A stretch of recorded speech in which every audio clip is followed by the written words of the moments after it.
was always able to have. So we have that added level of togetherness and taking up space that I think really just brings our club together.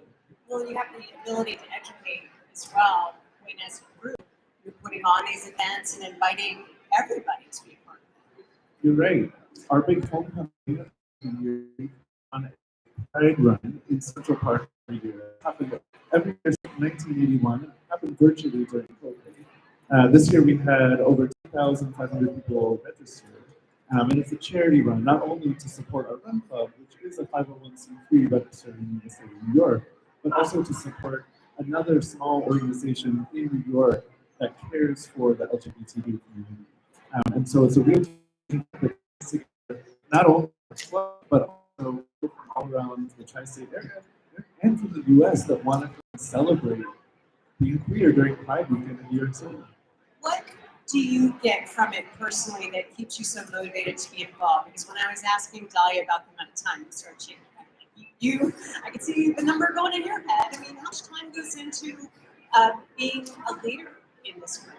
You know, I think it's a privilege to be able to give back. And again, right, our group was formed in 1979. So there's a whole host of people that came before me that created Frontrunners.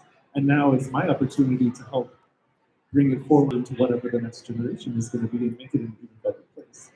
You know, for me to be able to give that experience that I had to other people who are moving to New York and know no one, I want to be that person that can create that experience. And so, while sometimes it's frustrating or exhausting, it feels overwhelming. That's the end goal. And also, I have a great support system around me and a great team of people that support the club. It is so hard to walk into a group of no one. I know you're an extrovert now. I am actually much more of an introvert than people would guess. And walking into a group and not knowing anyone and trying to like walk up and find somebody to do something with is really hard. Do you have suggestions for people who maybe go to a new area or feel inspired to go to a club to walk in and feel comfortable? You know, I think there's a couple of things. One is take a leap of faith. You know, trust yourself that you can go into that environment and say hi to one person. Just one. All it will take is one person to keep you coming back. And you know, people reach out to us on Instagram and say, "Oh, do I have to run a certain pace in order to come to your club?" And the answer is no. We have people of all paces, from very fast to run walk, that join every one of our runs, and we want everyone to be able to participate. But it also takes the leadership of setting a friendly environment, right? Having people that are looking out for that person that's kind of maybe a little nervous on the outskirts of the group and saying, "Hey, welcome, is it your first time?" So it's a two-way street that take a leap of faith. Come say hi to one person. Dalia, do you have a tip on that too? Yeah, I do want to add, and I just want to highlight something that's real. I am an extrovert, and I have like improved in the way I connect with other people, but some Mondays, so we meet on Mondays, and there are just some days that are just hard, and I feel crushed. And you know, I think we all have hard mental health days, and it's this weird thing of like I'm there and I'm leading, and I'm like creating the atmosphere into a safe place, but I also have no shit going on, and I'm like get captive in my own body, and I can't engage. And then I'll like tap on someone who's a regular or a co-leader, and just say like, hey, I think that person over there, so you could please go talk to them. And I think there's also this trust among those of us that are regulars or co-leaders, where I can say like, hey, can you like go chat with them? And it's like, and I think they get it, right? But I really appreciate. I've learned to like go to people that look new. Sometimes it's a little intimidating because it's like, what if they've been coming here for a month? And I'm like, are you new here? Oh my gosh, I feel so embarrassed. But yeah, just go out there. And for anyone that might be afraid to go to a new running group, like Jay said, like go and try to introduce yourself to at least one person. I have really appreciated people that just like come up to me and be like, "Hey, this is my name. This is my first time here," and it's like, "Oh my gosh, welcome!" And You just it's set the really- culture. Set the culture that that's how it's going to work. Do you mind sharing about the group you're going with? We have a few groups in Northwest Boston, so we feel very fortunate that it's actually by design. We don't pick the biggest group. Personally, I like running with a smaller group. Is So Matthew McConaughey in any of the no, I don't think he was in the Burbs near us, but unfortunately, we look to join our very heavily women's focused group that we tend to run with. Time in his life, you might Maybe, I don't know. But I feel so fortunate because I got connected with the group training for LA Marathon. And my running coach was basically like, "Hey, go show up in this parking lot at 5, and I think there's 2 women there to run your pace." And I was like, "Okay, I'll be there." So I did, and same thing that these guys are saying, like you show up and it's like runners love other runners and anyone who's willing to do that. So we've since evolved, and I joined the group after it was kind of formed, and it's a bunch of really strong women who a lot of them have kids who are working moms and just are there for each other multiple times a week. And then my coach runs a different group, and all the groups will come together and have shared water stops. So it's just become a beautiful community of finding your people. And we always joke that like we find our people at 5 in the morning in dark parking lots, and it is safety. I mean, I don't like to run alone ever, especially in the dark. So just knowing that, I mean, one of my friends who's here wasn't even planning on running this marathon, but trained every training speed workout and long run, and finally we're like, you gotta just come. So it's one of those things where if you can find friends who will train for a marathon with you, like that's the next level of friendship. So the only bad thing is our other training partner, she's not here. She's running a marathon in April, and we're gonna need to show up for her. So it's gonna Does she be have so much fun right now? I think she's happy to be resting and waiting for a spring marathon. But yeah, How old are your kids? 9 and 11. Okay, so you're in the thick of it. When you have a big job and you have kids and you've got all the other things you got to do, your time is really limited. So the idea of lunching with friends, a lot of times just not convenient. We call it So our happy hour. yes, Early Five in the a.m. morning.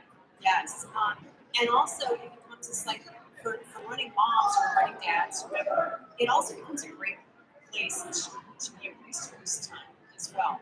You can work through a lot of things, I find, and get help. All the things. I think we talk about that constantly, where it's like validating your parenting choices when you feel like maybe you've exploded too quickly on your kids, and everyone's like, nah, it's just like you just have that outlet, that support system, people who are kind of like swimming through the same sea of life at this moment in time. And honestly, when my kids were little, I had no time for marathons. So I worked out twice a week, and that was as much as I could offer. And then as they got older, I recommitted to running to this extent, this amount of mileage.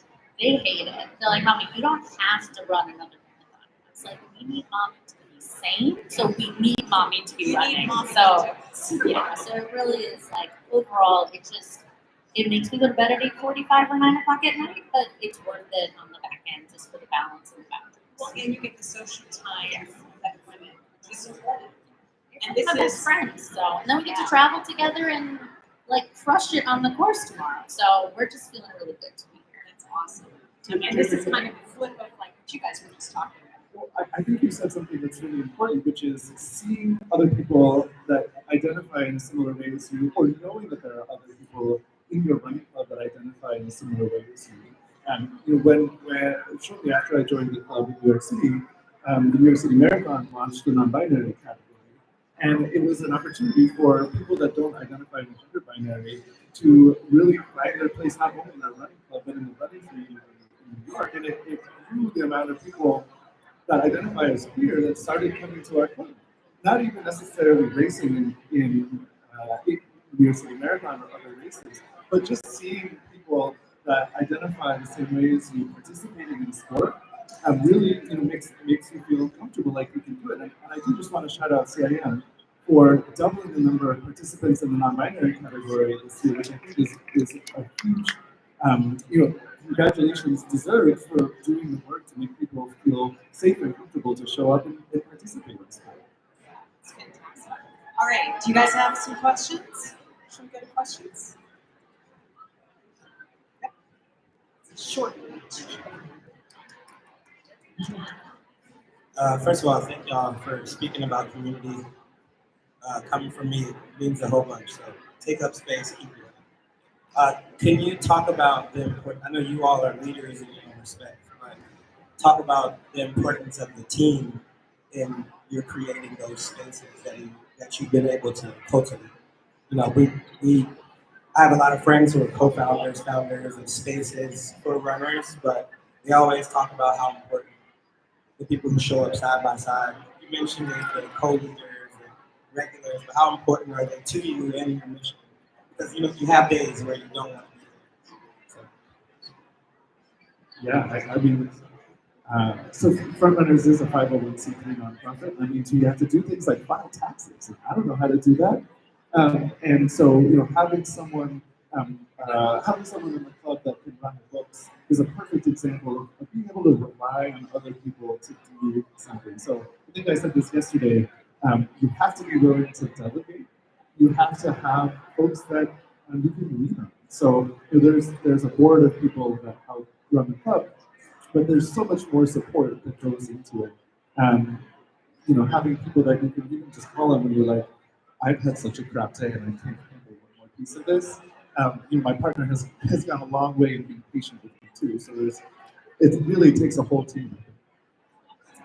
Yeah, I think for us, we're still trying to figure out how to run a nonprofit. We just got our nonprofit status, and you're right. Like, whenever there was this lawyer dude that started coming to the club, and I just started going to him. I was like, can you just keep coming back? And then so now he's a leader, and he helped us figure out the nonprofit paperwork, and he's also a great runner, and so I think we're still figuring out like how to run a well-oiled machine.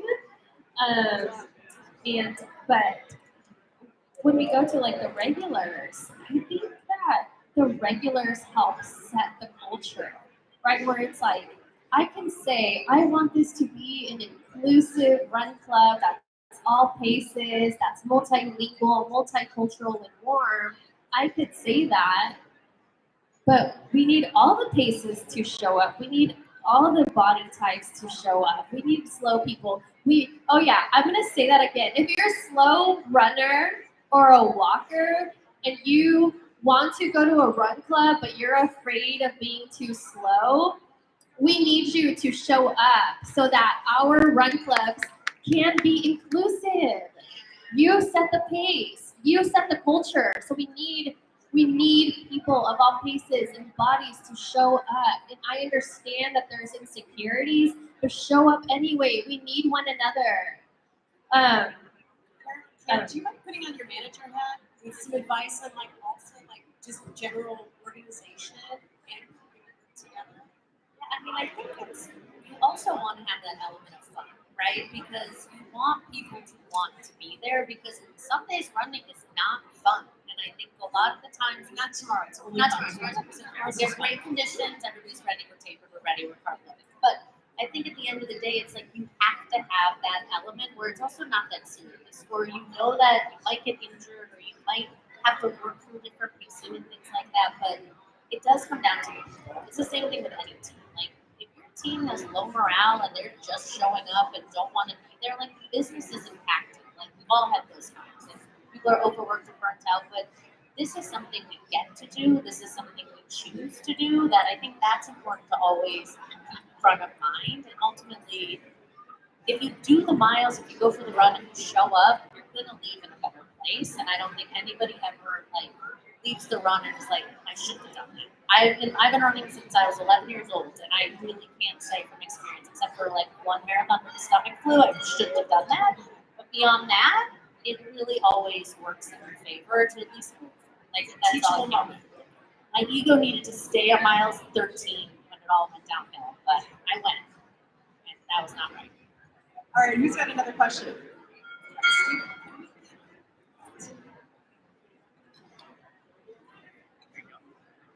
Thank you, everyone, for being here. My question is, when you do have that space and you do have runners of all paces, all sizes, all cultures showing up, how do you make sure that they do feel included?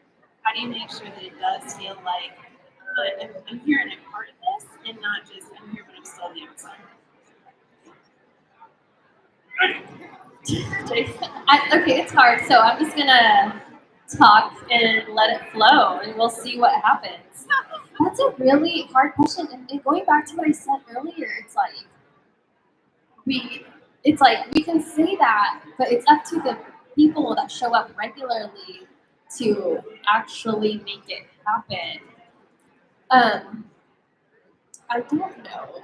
I think it helps that, like in our club, we are Latinos of different shades and backgrounds and sizes and paces, and we're all pretty like transparent and honest and all this stuff. So I think we said it. You know, it's not like, and I'm gonna be real. You know, like I'm not like elite white runner that's been running all my life, and like I'm strong, and you know, and I'm not like, hey, we should be more diverse. Right? It's, I don't know. I feel like the perspective is different. So I don't know from that end. But I think also just being transparent with people that show up. Like sometimes I would like. There's also, I'm Mexican American, and you know, and it's like we're the most represented Latinos, but then there's also other types of Latinos. So then sometimes, you know, we'll have like some Salvadoreños say like, man, it's always about Mexicans, blah blah blah, and I'm just like, I'm Mexican. I don't know what you want me to tell you. But like, hey, I don't know anything about Salvadoreños, but you do. So how about you share your culture, please? And it's asking transparently. I don't know. You know, I think that a lot of groups struggle with this. There's two practical things that I think Menez does that tries to help. And again, our club, we have 1,400 dues-paying members, and so there's a lot of people. The one thing is making sure that new visiting folks introduce themselves at the start of the run. So we always introduce name, pronouns, how far you want to run, and about how fast you're going. And then we, at our runs now, we've chalked out the different paces that we'll have folks going at. And we say, so you know, after the group picture, go stand at the pace that you think you're going to run at. And we try to make sure that no new person is running. So we're not perfect, but we have some structure to try to do that. That's really simple too. It is. And it's like the same each time, right? So people know what to expect. So you come the second time and you know exactly how this is going to go. Exactly. I love that. And the second thing that we do, you know, we're such a big club. We have group chats or like email lists for kind of subgroups within our club. So we have a women's group that sends out a women's newsletter. I founded the trans and non-binary group a few years ago. So there's a separate email list that we can use to talk about things that we want to talk about, or to get messages out. Or unfortunately, I missed it this weekend, but the group even had a holiday party specifically for folks that are part of that group. And so there are ways to create identification that makes people feel included. When the group is so big, you can break it down and help people feel like they're being seen in smaller groups. I mean, I echo all of that, and I think there need more inclusivity in paces, because I do think that's a big barrier. And to your exact point, more people show up and feel comfortable, but I do think a lot of runners, for the most part, are people who love under runners, and just the heads of the founders of many clubs and the leaders. I think that is a quality I've seen universally, how well they just connect with other humans and make them feel a part of it. And I honestly think that's just innate with the people who are putting themselves out and putting themselves together on regular basis. All right, any other questions out in the crowd? Wow, that was pretty good. Deirdre wants more. She wants more questions. Okay, here we go. Dad. I knew he was going to ask one. I'll ask a quick one. Thank you so much for being here. I think what you all do is amazing. And I guess this might be a softball question, but I'll ask it anyway. I know that we're coming to the end of the year, and you all being leaders in your respective spaces, I'm curious if you have any vision or anything that you're excited for in 2025, what you see your respective groups heading.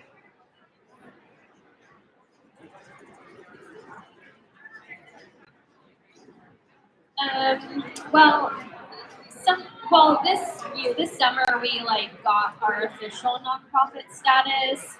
So I think that in 2025, we're gonna get that more organized and figure out how to be a nonprofit, how to figure out how to fundraise and do like member pay dues members figure it out. And so I think 2025 will be exciting.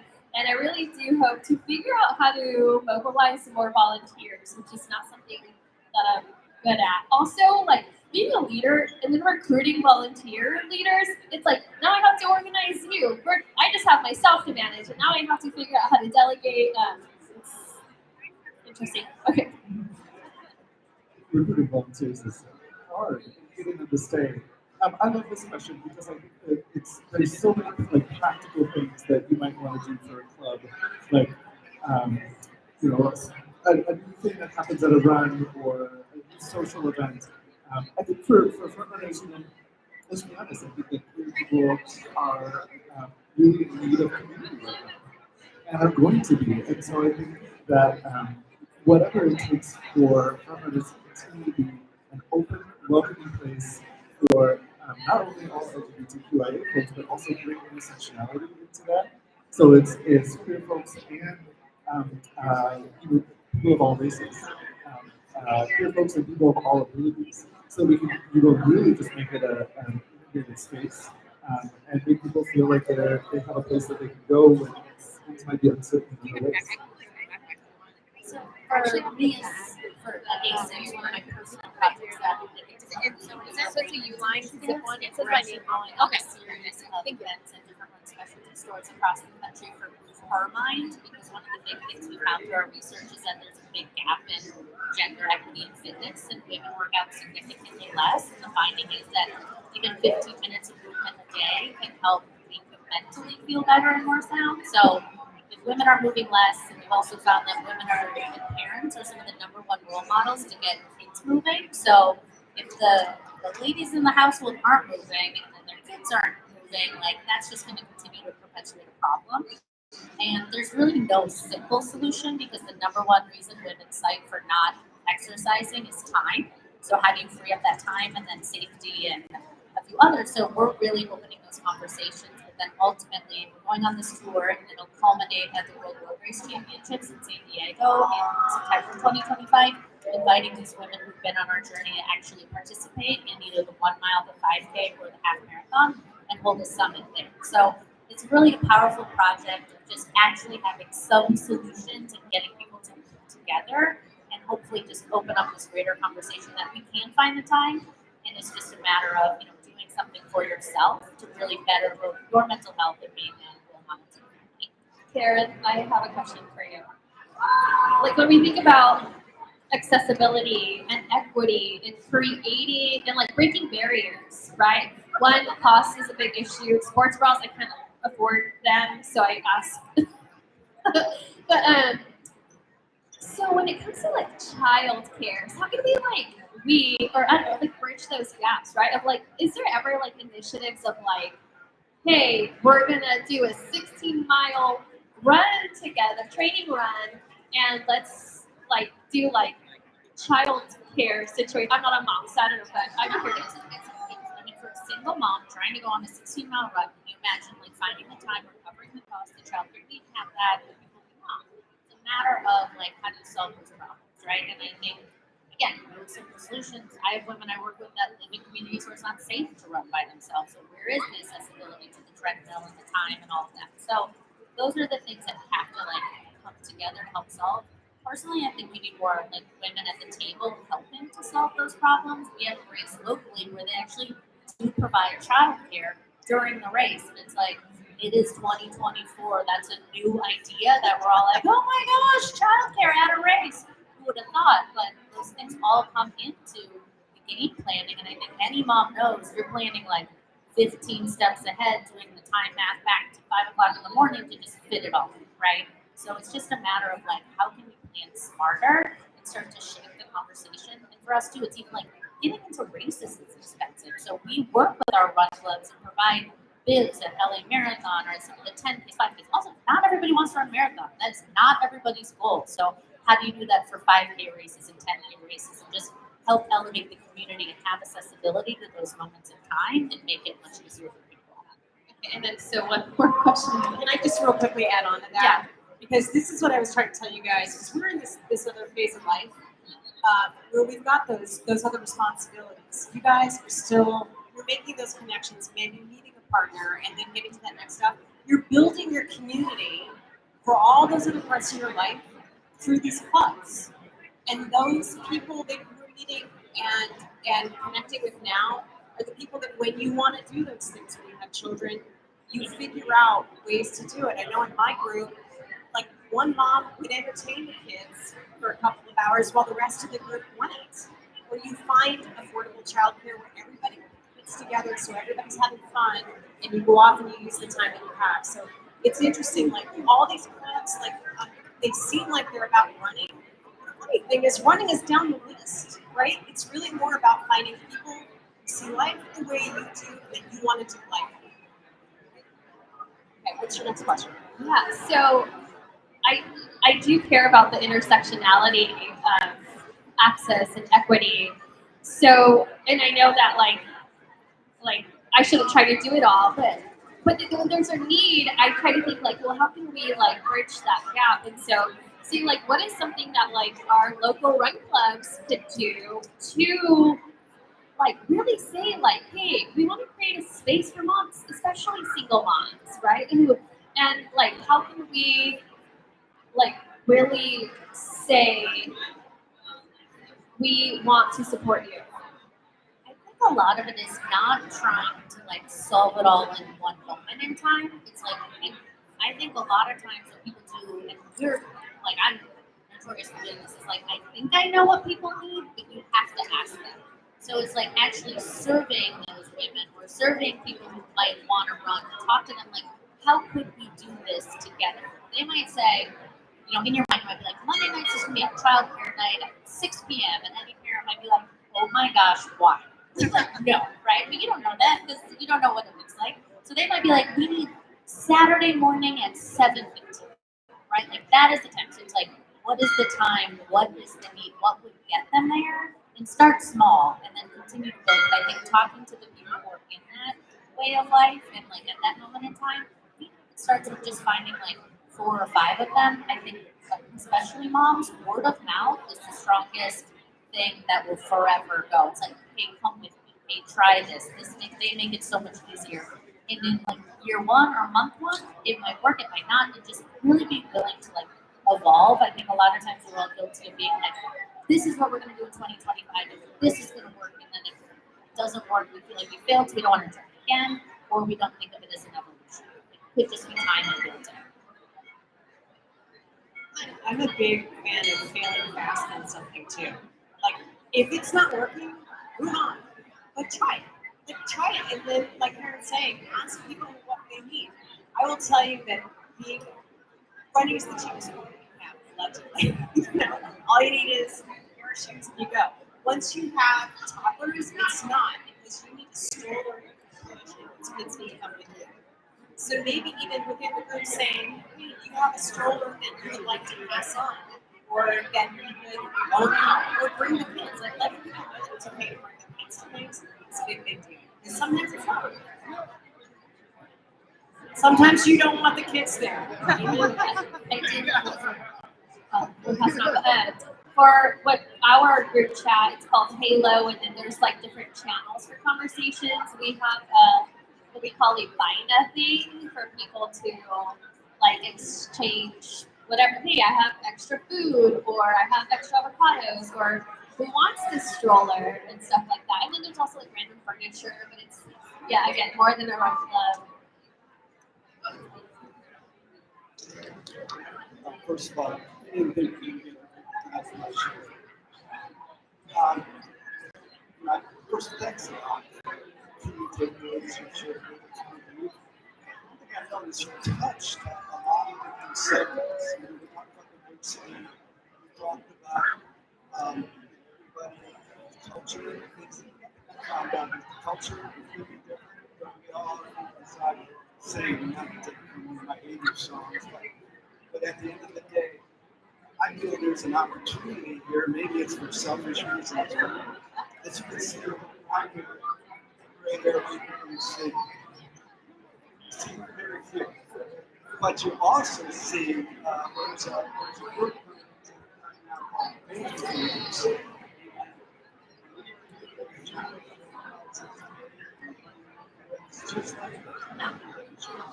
I happen to live in Chicago. So how can a running and any manufacturer of shoes could enhance and get some segment, sizzling the frying pan for baby boomers that are new in the area that have different stage of their life. And basically, what I can't speak for all, but I can speak for myself. But there's times you want to just find a place to go, and I can just off so much. So there's an opportunity out there. What are your thoughts on that growth? Because it is a growth. But I was able to switch it so I'll just have to put it together. So our membership ranges from age from 18 It was to like 87. 1 minute.